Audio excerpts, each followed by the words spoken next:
함께 인사해 보실까요? 사랑합니다. 사랑합니다. 사랑합니다. 네. 옛날에 그 박시성을 가진 지긋하게 나이가 든 백정이 장터에서 푸주간을 하고 있었습니다. 여러분들 다 잘 아시는 이야기일 겁니다. 당시에는 계급 사회이다 보니까 백정이라고 하면 최하급에 있는 백성이었거든요. 그런 계급이었거든요. 근데 하루는 두 양반이 그 푸주간에 가서 고기를 사게 된 겁니다. 첫 번째 양반이 어이 백정 고기 한 근만 썰어주소 라고 이야기를 했더니 그 백정 주인은 예 그렇게 할게요 그렇습지요 라고 대답을 하면서 정확하게 600g 한 근을 썰어 주었습니다. 그리고 그 모습을 보고 있던 두 번째 양반은 그래도 나이가 지긋하신 분인데 백정이라고 해도 저렇게 반말을 해서는 안 되겠다, 좀 예의를 갖춰야 하겠다라는 마음으로 저기 이보시오 박서방 여기 고기 한 근 주시게나 라고 이야기를 했습니다. 그리고 그 백정이 그러지요 고맙습니다 라고 대답을 하면서 기분 좋게 대답을 하면서 고기를 듬뿍 잘라 주었습니다. 첫 번째 고기를 산 양반이 옆에서 보니까 분명 같은 한 근을 달라고 했는데 본인의 것은 정확하게 한 근이고 두 번째 양반이 이야기한 한 근은 본인의 고기보다 2배나 넘게 양이 많은 걸 보았습니다. 그래서 몹시 화가 나서 소리를 지르며 따졌죠. 야 이놈아, 같은 한 근을 부탁했는데 왜 내 거는 정확하게 한 근이고 저 사람 것은 나의 2배나 되냐? 나는 왜 이렇게 적냐? 라고 말을 하자 그 백정이 침착하게 대답을 했습니다.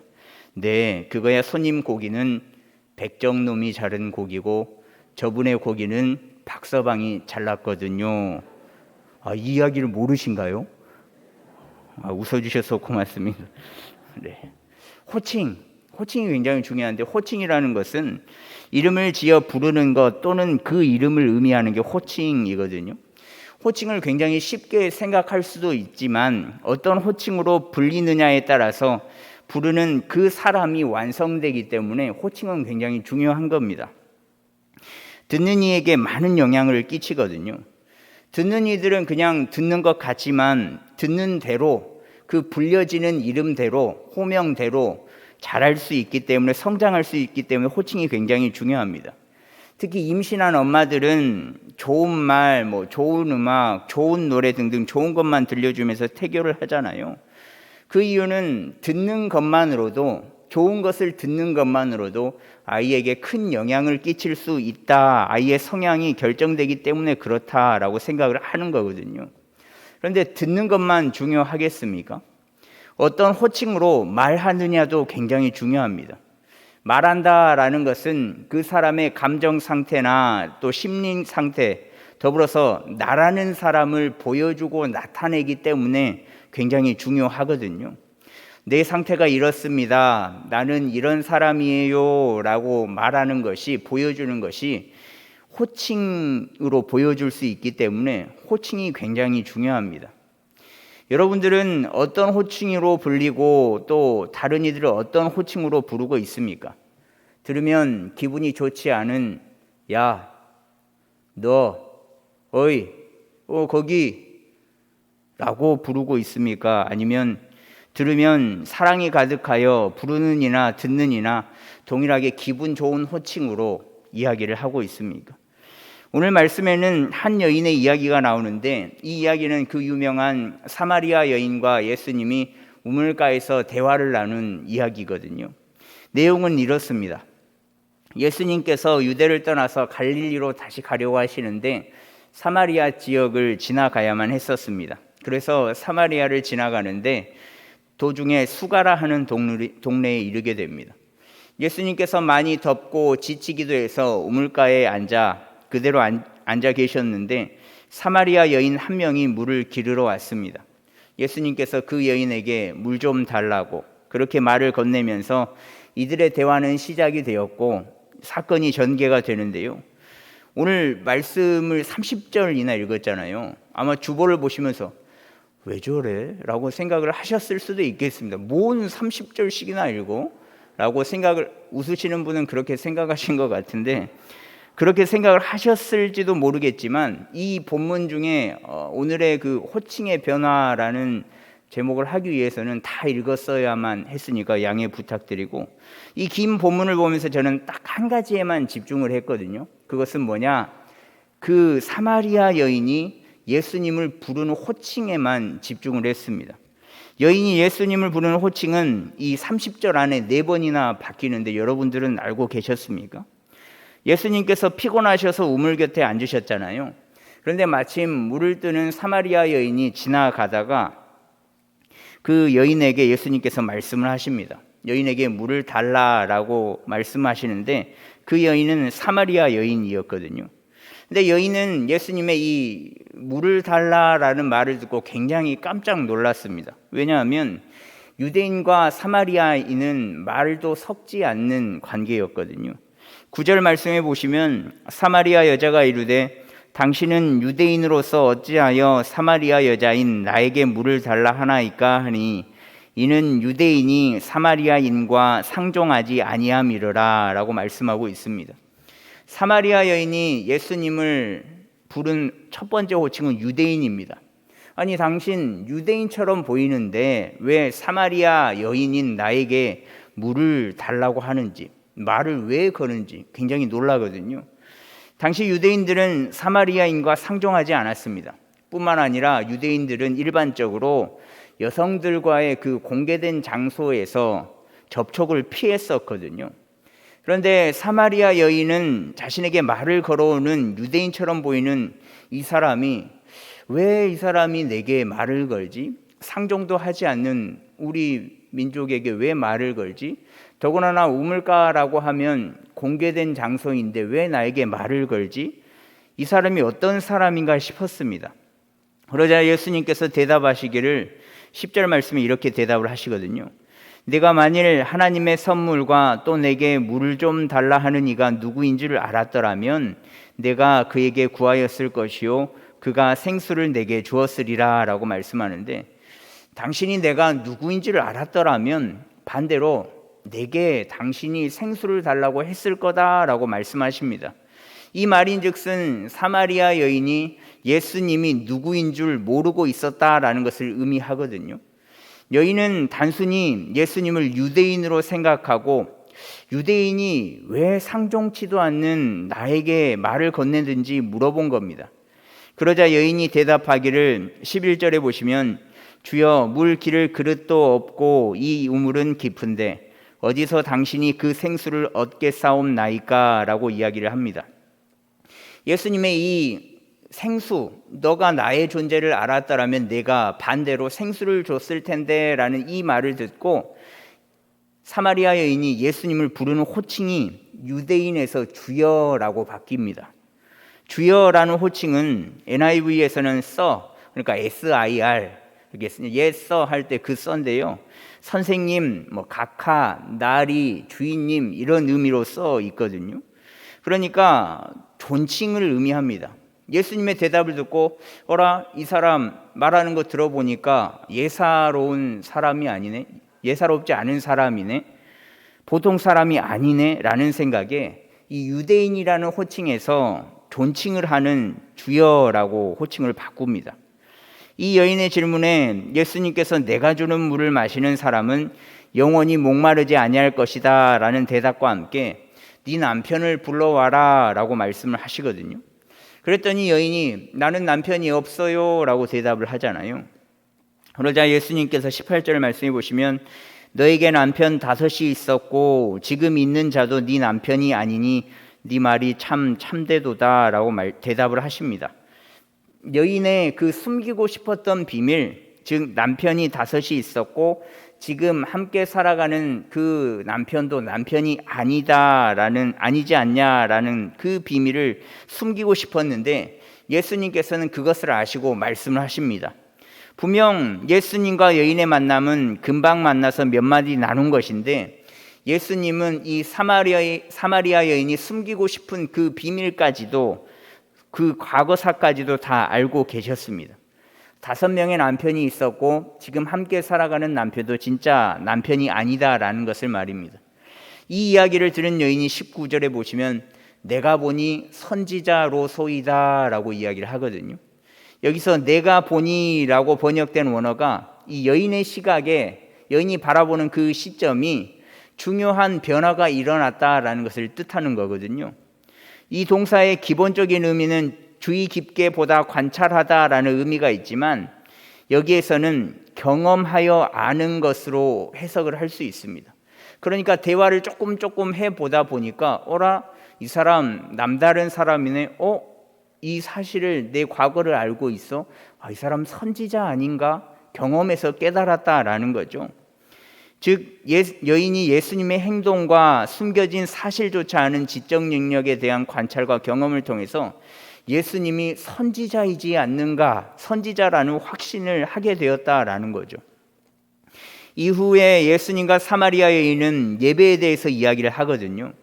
여인이 말하기를 당신들의 조상들은 이 산에서 예배를 하였는데, 자신의 조상들은 이 산에서 예배하였는데 당신들, 즉 유대인들은 예루살렘에서 예배를 해야 한다라고 말하더라 라고 이야기를 했더니 예수님께서 21절에 보시면 여자여 내 말을 믿으라. 이 산에서도 말고 예루살렘에서도 말고 너희가 아버지께 예배할 때가 이르리라 라고 말씀하셨고, 또 24절에 이어서 말씀하시기를 하나님은 영이시니 예배하는 자가 영과 진리로 예배할지니라 라고 말씀하거든요.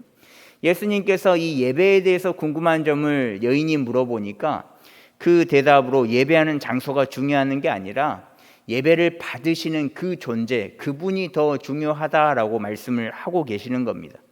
장소가 산이 되었든 예루살렘에 있는 성전이 되었든 간에 그 예배를 왜 드리는 것인지, 예배를 받으시는 분이 누구이신지 분명 아버지가 되어야 한다라고 말씀하거든요. 또 중요한 것은 예배에 임하는 자세, 곧 영과 진리로 예배하는 자, 모든 것을 집중하여서 예배를 해야만 한다라고 말씀을 하십니다. 다른 어떤 이에게 예배하는 것이 아니라 하나님 앞에서 예배하고 하나님께 드리는 예배니까 모든 것을 집중하여서 영과 진리로, 즉 우리의 모든 것을 내어놓으며 예배를 해야 한다라고 대답을 하시거든요.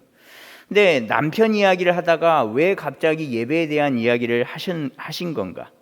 25절에 보시면 여자가 이르되 메시아 곧 그리스도라 하는 이가 오실 줄을 내가 아노니 그가 오시면 모든 것을 우리에게 알려주시리이다 라고 여인이 대답을 하거든요. 이 사마리아 여인은 메시아가 오심을, 구약에서 말하는 그 메시아가 그리스도께서 오실 것임을 반드시 정확하게 믿고 반드시 오실 것이다 라는 소망과 희망을 갖고 살아가고 있었거든요. 비록 남편이 5번이나 바뀌고 지금 함께 살고 있는 남성도 남편이 아닐지라도 이 여인의 마음속에는 메시아를, 그리스도를 갈망하는 마음으로 가득 차 있었다라는 겁니다. 유대인들이 멸시천대하는 사마리아인이라고 하더라도 이 메시아에 대한 열망과 예배에 대한 열심이 있는 여인이었습니다. 여인의 이 대답을 듣자 예수님께서 26절에 내게 말하는 내가 그라라고 대답을 하시거든요. 여인이 그토록 만나고 싶어 했던 그 메시아, 그토록 기다렸던 그 그리스도, 그 메시아가 자신의 눈앞에 있다니 여인은 만감이 교차했을 겁니다. 처음에는 웬 유대인이 자신에게 말을 걸었나 싶더니 이야기를 해보니까 이 사람이 일반적인 유대인은 아닌 것 같고 또 뭔가 지위가 있는 사람 같았다가 또 선지자처럼 자신의 속을 꿰뚫어 본 이 사람, 그런데 자신이 메시아다라고 말을 하니까 어찌 기쁘지 않겠습니까? 자신이 그렇게도 기다려온 메시아잖아요. 그 짧은 순간에 메시아라고 믿을 수밖에 없는 상황이 펼쳐지니까 이 여인은 메시아라고 믿고 기뻐할 수밖에 없었습니다. 그래서 너무나 기뻐서 자신의 물동이를 까맣게 잊고 버려둔 채로 마을로 가서 마을 사람들에게 이르거든요. 29절에 보시면 내가 행한 모든 일을 내게 말한 사람을 와서 보라. 이는 그리스도가 아니냐라고 이야기를 합니다. 여인은 자신과 이야기한 이 예수님에 대해서 이 예수님이 처음에는 유대인인 것 같았고 뭔가 지위가 있었던 것 같은 사람, 또 선지자인 것 같았는데 실질적으로는 메시아였다라고 생각을 한 것을 이야기하면서 그 사람들에게, 동네 사람들에게 이분이 메시아다라고 이야기를 하거든요. 그리고 그 동네 사람들도 예수님에게로 나옵니다. 여인의 처음 호칭이 유대인이지 않았습니까? 유대인이라는 호칭으로 시작하여서 존칭인 주여, 더 나아가서 자신을 꿰뚫어 보는 그 모습을 보고 선지자, 그리고 마지막에는 그리스도로 변하게 되었습니다. 예수님과 몇 마디 이야기를 나누었을 뿐인데 그 사이에 사마리아 여인은 예수님을 메시아로 인정하고 그리스도이심을 고백했다라는 거죠. 예수님을 만난 그 여자는 어떤 삶을 살아갔는지 아십니까? 다음에 그 이후에 함께 보시겠지만 39절에 보시면 여자의 말이 내가 행한 모든 것을 그가 내게 말하였다 증언하므로 그 동네 중에 많은 사마리아인이 예수를 믿는지라 라고 나타내고 있는데요. 사마리아 여인이 이 예수님과 대화를 하고 메시아라고 믿고 가서 야, 메시아다, 그리스도가 아니겠냐라는 이 말을 듣고 동네에 많은 사람들이 예수님을 믿어버리는 모습이 보여집니다. 그런데 어떻게 예수님이 직접 가서 복음을 전한 것도 아니요, 직접 그 동네에 가서 기적을 행한 것도 아니요, 직접 가서 만나서 이야기를 한 것도 아닌데 사마리아 여인의 말만 듣고 다른 이들, 그 동네 많은 이들이 예수님을 믿을 수 있었을까? 곰곰이 생각을 해보니까 사마리아 여인은 아마도 그 동네에서 인정받는 사람이지 않았을까 하는 생각이 들었습니다. 말 한마디로 내가 보고 대화해보고 직접 본 이 사람이 메시아다라는 이 한마디로 다른 사람이 믿게 된다면 선한 영향력을 끼치는 사람이지 않을까 싶습니다. 말한 이가 영향력이 없다면 믿지 않을 것이 분명하기 때문에 그렇거든요. 누가 믿겠습니까?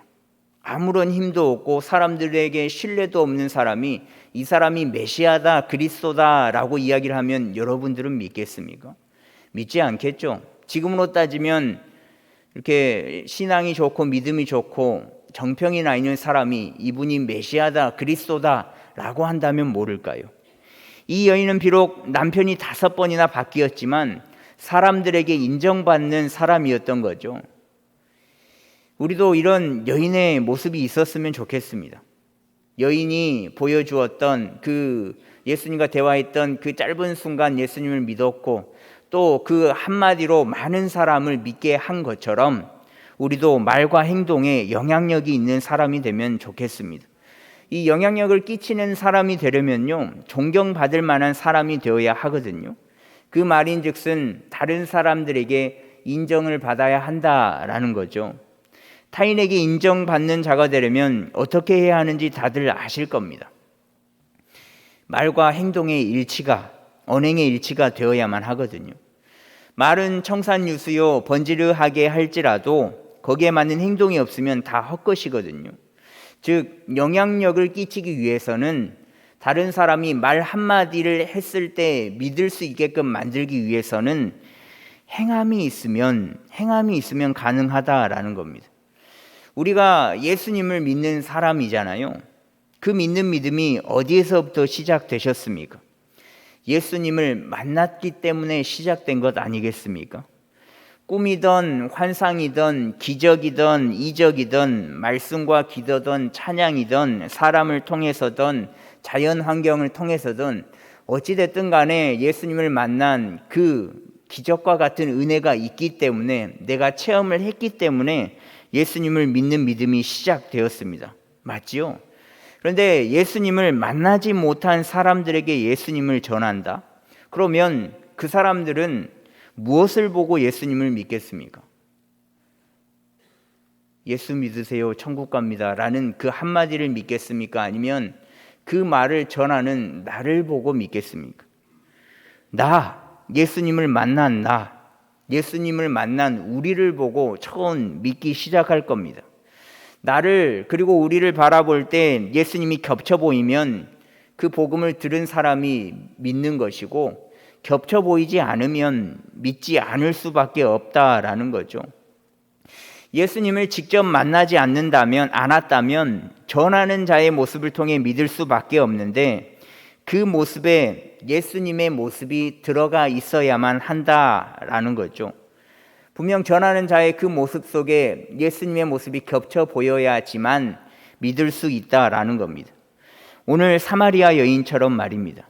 내가 메시아를 만났다. 내가 행한 모든 것을 그 메시아가 말했다고만 말했는데 사람들 중 많은 이들이 믿은 것처럼 말입니다. 직분과 명예와 권력에 상관없이 예수님을 믿는 나를 그리고 우리를 바라볼 때 예수님이 반드시 겹쳐지는 삶을 우리가 살아내면 좋겠습니다. 더 나아가서 호칭에 맞는 대우를 하면 좋겠습니다. 우리가 예수님을 이야기할 때 뭐라고 이야기를 하신가요? 찬양 통해서 엄청 많이 고백하시잖아요. 만왕의 왕, 독생자 예수, 존귀하신 예수님, 이렇게 예수님을 귀한 자다, 인자다라고 생각을 하고 그렇게 고백들을 하시잖아요. 그런데 그 호칭에 맞는 대우를 하고 있으신가요? 만왕의 왕이시고 귀하디 귀한 독생자시며 또 존귀한 분이라고 부르는데, 그런 호칭에 맞게 그 호칭에 맞는 대우를, 걸맞는 대우를 하고 있는지 늘 돌아봐야만 합니다. 잘하고 있죠. 목사님 몰라서 그러는데 잘하고 있습니다. 어떻게 우리가 예수님을 함부로 대할 수 있겠습니까? 라고 대답을 하실 겁니다. 그런데 안타까운 것은 늘 그렇게 호칭에 맞게 대우하면 좋을 텐데 그렇지 않을 때가 꽤나 많이 있다라는 겁니다. 저부터가 그런데요. 예수님을 감정적으로 믿는 모습이 많기 때문에 만왕의 왕이시고 독생자의 아들이시고 독생자 아들이고 존귀하신 예수님이 나락으로 떨어져 버릴 때가 많이 있다는 겁니다. 왜냐하면 우리는 감정적으로 예수님을 믿기 때문에 그렇습니다. 감정적으로 믿는다는 것은 좋은 감정이 있을 때에는 호칭에 걸맞게 대우를 하지만 이 반대의 감정이 있을 때에는 그 반대의 모습을 나타낸다라는 거거든요. 그러니까 만왕의 왕이시요, 독생자 예수요, 그리스도요, 메시아요 라는 그 호칭이 자신의 감정에 휘둘려 가지고 대우를 해버린다라는 겁니다. 감정이 좋을 때는 예수님, 예수님, 나의 예수님이 되는 것이고, 감정이 좋지 않을 때에는 예수는 무슨 다른 걸 믿겠다라고 이야기를 하는 것과 같다라는 겁니다. 감정이 믿음이 되어서는 안 됩니다. 감정이 믿음이 되면 받았던 구원도 또 받았던 성령 충만함도 다 한낱 재와 같이 흩날려 버려질 것밖에 되지 않습니다. 예수님을 만나 깊은 대화와 교제가 있을 때 호칭이 변하며 예수님을 예수님으로 받아들인 사마리아 여인처럼 예수님의 존재를 정확하게 인지하고 믿는 우리가 되면 좋겠습니다.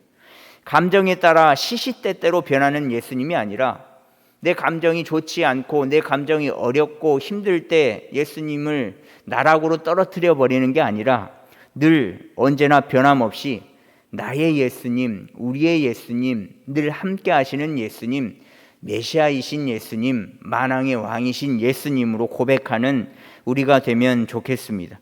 그렇게 믿기 위해 늘 나를 돌아보며 또 날마다 새로워지는 저와 여러분들이 되기를 간절히 소망합니다. 잊지 마십시오.